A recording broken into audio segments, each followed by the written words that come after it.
7 também nos dispersamos a passos rápidos, passando pela Basílica do Espírito Santo, e só desaceleramos quando nos sentimos protegidas pela multidão da Via Epignazeca. Então percebi todo o medo que eu havia sentido. Ângela também estava aterrorizada, assim como Juliana, que parecia ter participado ativamente ela mesma da rixa, com os cabelos despenteados, o paletó com um colarinho meio rasgado. Verifiquei se a pulseira ainda estava no seu braço, e estava, mas não brilhava. Preciso ir correndo para casa, disse Juliana dirigindo-se a mim. Vá e me ligue para dizer como Tonino está. Você ficou assustada? Fiquei. Sinto muito, Tonino geralmente se contém, mas às vezes fica cego de raiva. Ângela interveio com os olhos cheios de lágrimas. Eu também fiquei assustada. Juliana empalideceu de raiva, quase gritou. Calada, você só deve ficar calada e ponto final. Eu nunca vira tão furiosa. Beijou meu rosto e foi embora. Eu e Ângela fomos até o funicular. Eu estava confusa, ficara impressa em minha mente a frase: às vezes ele fica cego de raiva. Ao longo de todo o percurso, ouvi distraidamente as queixas da minha amiga. Estava desesperada, fui estúpida, dizia.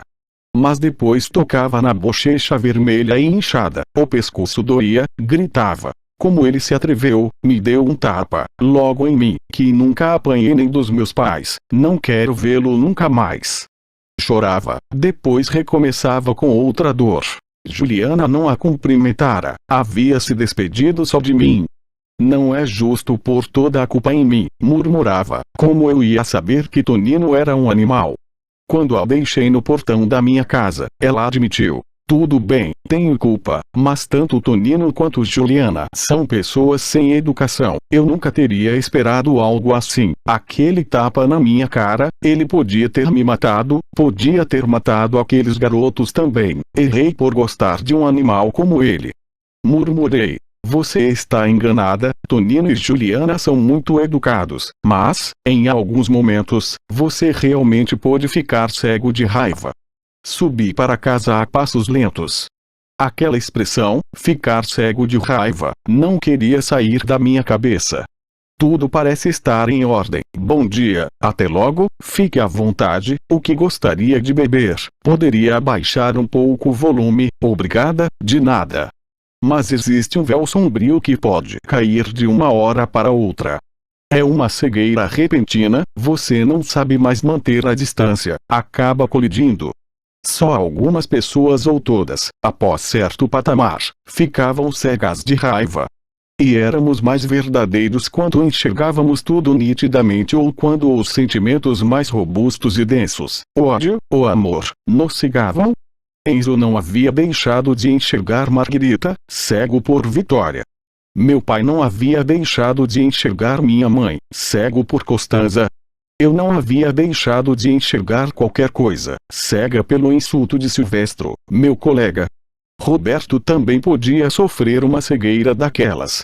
Ou ele conseguia sempre, em todas as circunstâncias, sob o impacto de qualquer impulso emocional, se manter límpido e tranquilo. O apartamento estava escuro, silenciosíssimo.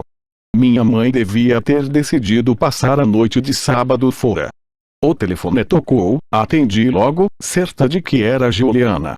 Era Tonino, disse devagar, com uma calma que me agradou, porque agora me parecia uma invenção robusta de sua parte. Queria pedir desculpa e me despedir. Para onde você vai? Para Veneza. Quando você vai partir? Esta noite. Por que você tomou essa decisão? Porque se não vou jogar fora minha vida. O que Juliana acha? Nada, ela não sabe, ninguém sabe. Nem Roberto. Não, se ele soubesse o que fiz hoje, não falaria mais comigo. Juliana vai contar. Eu, não. Você me manda o seu endereço? Assim que eu tiver me instalado, escrevo. Porque você ligou justo para mim. Porque você é alguém que entende. Desliguei, me senti triste. Fui até a cozinha, peguei um pouco d'água, voltei para o corredor. Mas o dia não havia terminado. Abriu-se a porta do quarto que antigamente era dos meus pais e minha mãe apareceu. Não estava com a roupa de sempre, mas vestida para uma grande ocasião. Disse com naturalidade: "Você não devia estar no cinema. Acabamos não indo. Agora quem vai sair somos nós. Como está o tempo lá fora, devo pôr um casaco." Do mesmo quarto, vestido ele também com esmero, surgiu Mariano. 8 Essa foi a última etapa da longa crise na minha casa e, ao mesmo tempo, um momento importante da cansativa aproximação ao mundo adulto. Soube, exatamente naquele momento em que tomei a decisão de ser cordial, e responder a minha mãe que a noite estava amena, e aceitar o beijo de sempre de Mariano no meu rosto, bem como sua costumeira olhada para os meus seios, que era impossível parar o crescimento. Quando os dois fecharam a porta de casa atrás de si, fui para o banheiro e tomei uma longa ducha para lavá-los do meu corpo. Enquanto eu enxugava os cabelos na frente do espelho, senti vontade de rir. Eu havia sido enganada em tudo, nem meus cabelos eram bonitos, ficavam achatados na cabeça e eu não conseguia lhes dar volume e brilho.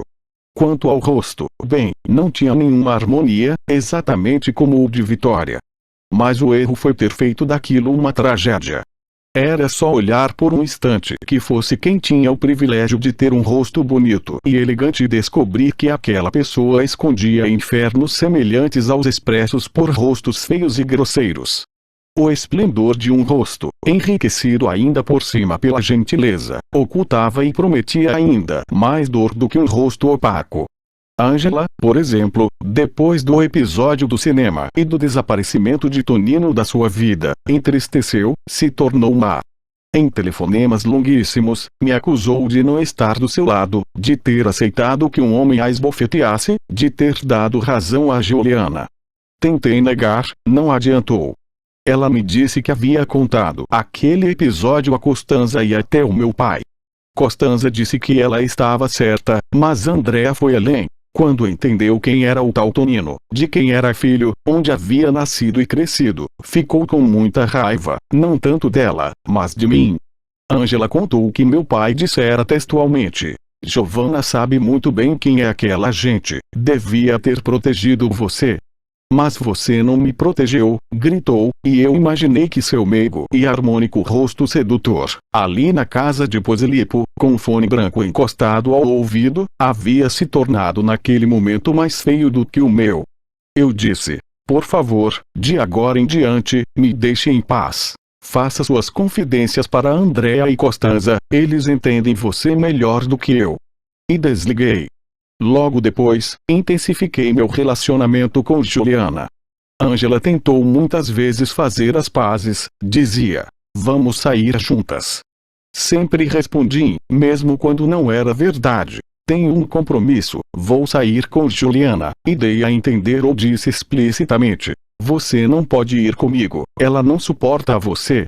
Também reduzi ao mínimo minha relação com minha mãe, passei a usar frases enxutas como: "Hoje vou ficar na rua, vou ao Pascone", e quando ela perguntava por quê, eu respondia: "Porque estou afim."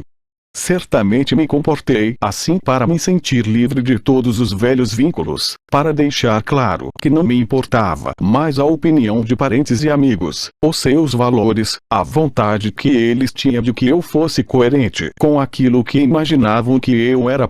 9 É claro que me aproximei cada vez mais de Juliana para cultivar a amizade com Roberto, não vou negar.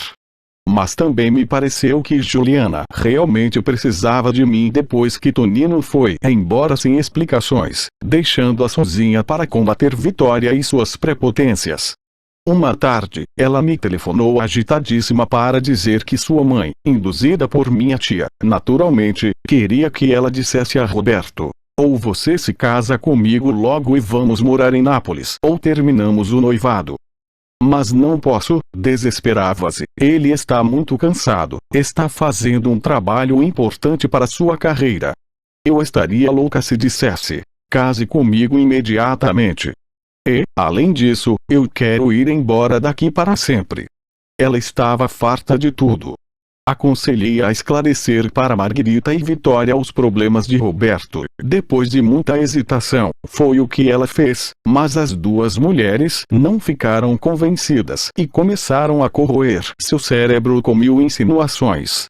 São pessoas ignorantes, mais uma vez o desespero, e querem me convencer de que, se Roberto põe em primeiro lugar seus problemas como professor e em segundo casamento, isso significa que não gosta de mim o suficiente e só está me fazendo perder tempo.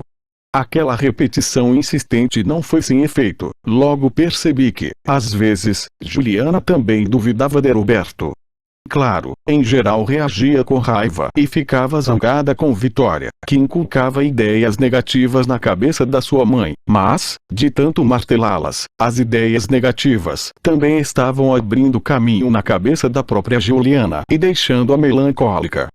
"Está vendo onde eu vivo?"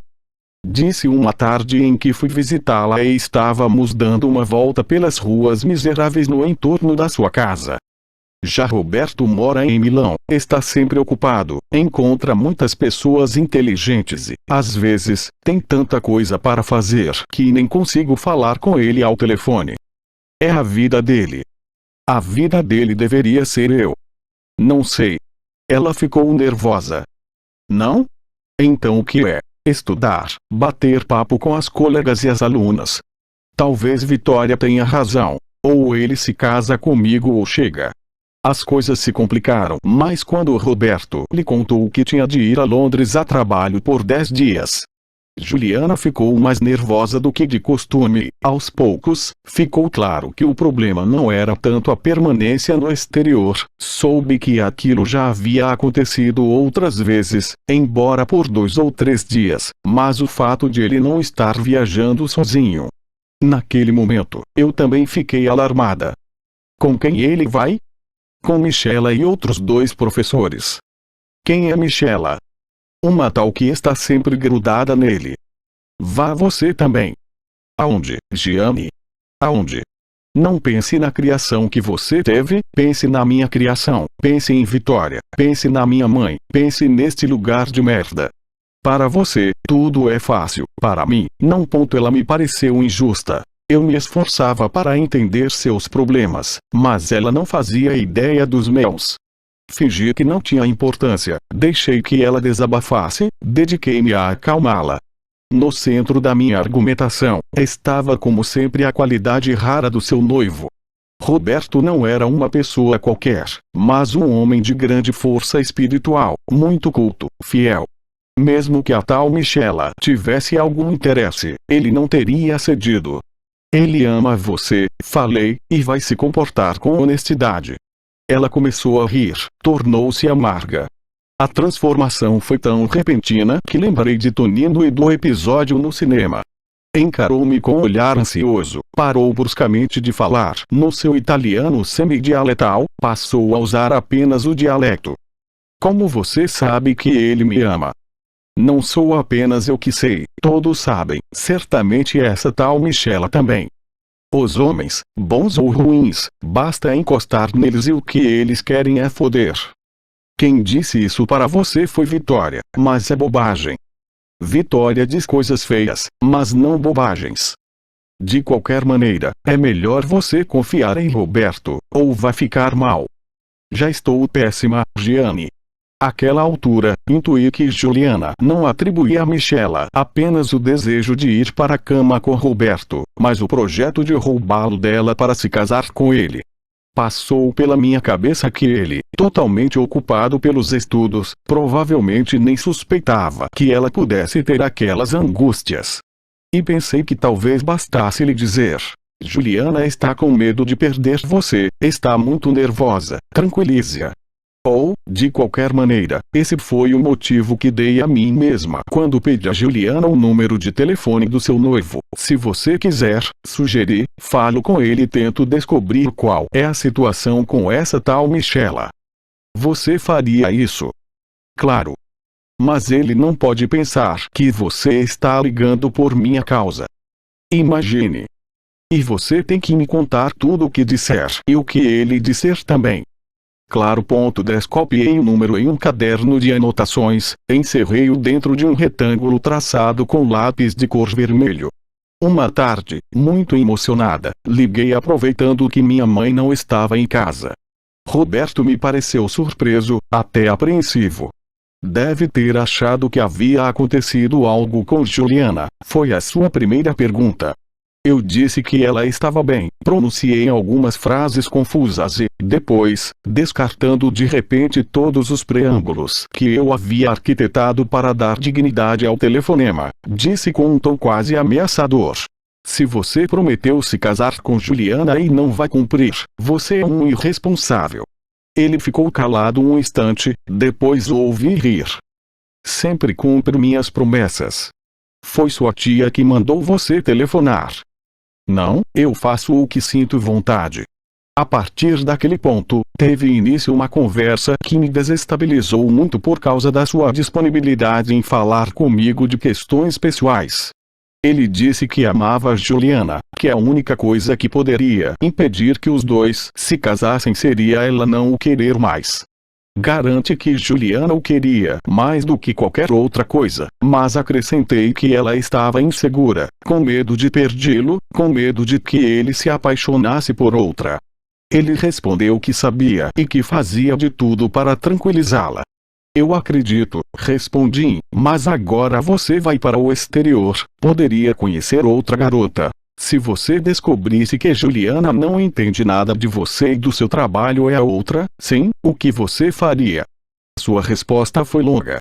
Começou com Nápoles, com o Pascone, com a sua infância naqueles lugares. Falou como se fossem lugares maravilhosos, muito diferentes de como eu os via. Disse que, ali, havia contraído uma dívida e que devia pagá-la. Procurou me explicar que o amor por Juliana, nascido naquelas ruas, era como um lembrete para que ele nunca se esquecesse daquela dívida. E, quando perguntei o que ele queria dizer com dívida, Roberto me explicou que devia um ressarcimento ideal ao lugar onde havia nascido e que não bastaria uma vida para reequilibrar a balança.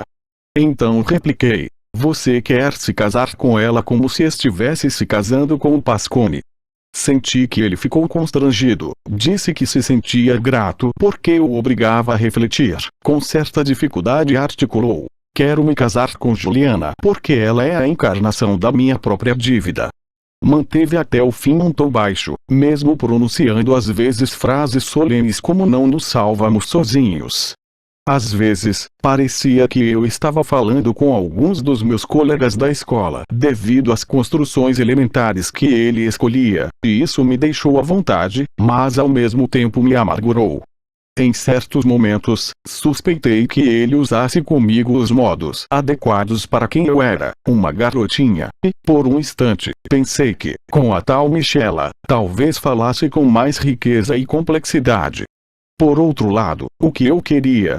Agradeci a conversa, ele me agradeceu por eu ter permitido que ele falasse de Juliana e pela amizade que eu demonstrava em relação aos dois.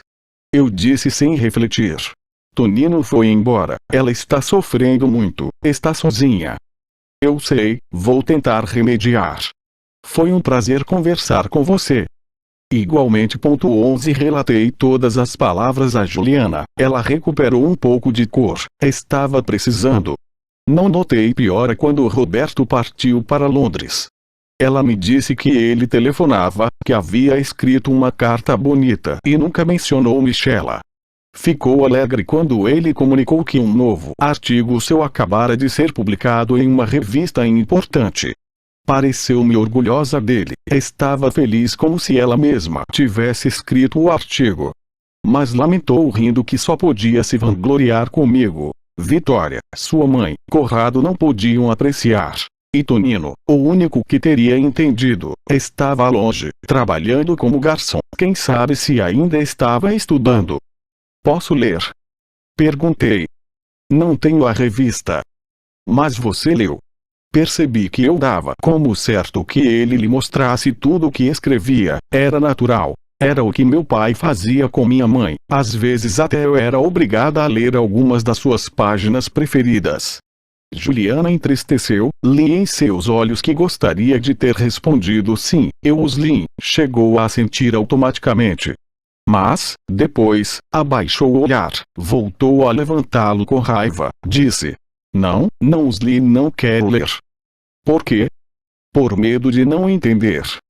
Talvez você devesse ler assim mesmo, para ele certamente é importante, se fosse importante, ele os daria para mim. Mas nunca fez isso e, portanto, tem certeza de que não consigo entender. Estávamos passeando, lembro bem, por Via Toledo. Fazia calor. As escolas estavam fechando, dali a pouco aconteceriam as provas finais. A rua estava cheia de moças e rapazes, era bom não ter deveres, ficar ao ar livre. Juliana os olhava como se não entendesse o motivo de tanta animação. Passou os dedos sobre a testa, senti que estava ficando deprimida, falei depressa. É porque vocês vivem separados, mas, quando se casarem, você vai ver que ele dará tudo para você ler. Michela já lê tudo. A notícia doeu em mim também, mas não tive tempo de reagir. Justamente no fim daquela frase uma potente voz masculina nos chamou. Ouvi primeiro o nome de Juliana, logo depois o meu. Nós duas nos viramos ao mesmo tempo e vimos, do outro lado da rua, Rosário na entrada de um bar.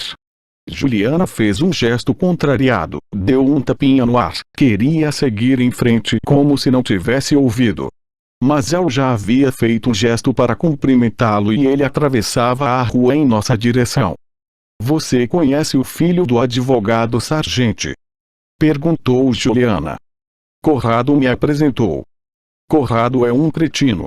Enquanto isso, Rosário vinha atravessando a rua e, naturalmente, ria, parecendo muito feliz de ter nos encontrado. É um sinal do destino, disse, ter encontrado vocês tão longe do Pascone. Venham tomar alguma coisa, eu ofereço. Estamos com pressa, respondeu Juliana, rígida. Ele fez uma cara de preocupação exagerada. O que foi? Você não está bem hoje, está nervosa. Estou ótima, o noivo é ciumento. Disse que você não deve falar comigo. O noivo nem sabe que você existe. Mas você sabe, não é? Sabe, pensa sempre em mim, mas não diz nada ao noivo.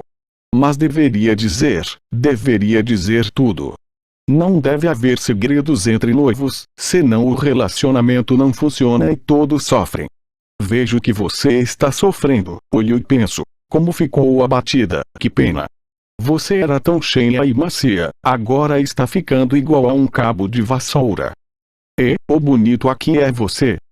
Muito melhor do que o seu noivo. Gianni, venha cá, quero uma sfogliatella. Está tarde, precisamos ir, respondi. Eu levo vocês de carro. Primeiro levo Juliana ao Pascone e depois subimos até o bairro Alto. Arrastou-nos para o bar, mas, depois de chegar ao balcão, ignorou totalmente Juliana, que ficou em um canto ao lado da porta, olhando fixamente para a rua e os transeuntes. Enquanto eu comia a sfogliatella, ele não parou de falar, estava tão colado em mim que de vez em quando eu tinha de me afastar um pouco. Dizia elogios ousados no meu ouvido e, em voz alta, exaltava, sei lá, meus olhos, meus cabelos. Chegou a me perguntar sussurrando se eu ainda era virgem e eu ri nervosamente, disse que sim. Vou embora, resmungou Juliana e saiu do bar. Rosário mencionou seu apartamento na Via Manzoni, o número, o andar, disse que tinha vista para o mar. Por fim, murmurou. Estou sempre à sua espera, você quer ir? Agora? Perguntei, fingindo achar graça. Quando você quiser. Agora, não, falei séria, agradeci a sfogliatella e fui me juntar a Juliana na rua. Ela exclamou com raiva.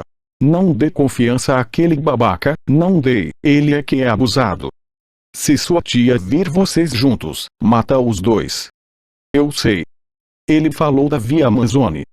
Falou, o que você sabe a respeito? Juliana balançou a cabeça com força, como se quisesse afastar com aquele gesto de negação até as imagens que passavam pela sua mente. Estive lá. Com Rosário? E com quem mais? Recentemente. Nada disso, eu era mais nova do que você. Por quê? Porque naquela época eu era mais tonta do que hoje. Eu queria que Juliana me contasse, mas ela disse que não havia nada para contar. Rosário não era ninguém, mas, graças ao pai, a Nápoles feia, Gianni, a Itália horrível que ninguém muda, muito menos Roberto com as palavras bonitas que diz e que escreve, se achava importante. Era tão idiota que acreditava que, porque eles tinham ficado juntos algumas vezes, ele tinha o direito de ficar lembrando aquilo sempre que se encontravam. Seus olhos brilharam de lágrimas. Preciso ir embora do Pascone, Gianni, preciso ir embora de Nápoles. Vitória quer me prender aqui, ela gosta de estar sempre em pé de guerra. E Roberto, no fundo, pensa como ela, disse que tem uma dívida. Que dívida? Eu quero me casar e ir morar em Milão, em uma bela casa, na Santa Paz. Olhei para ela perplexa. Mesmo que para ele seja importante voltar para cá.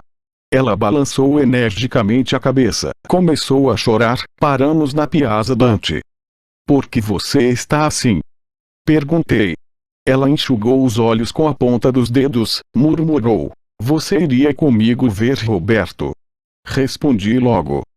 Sim.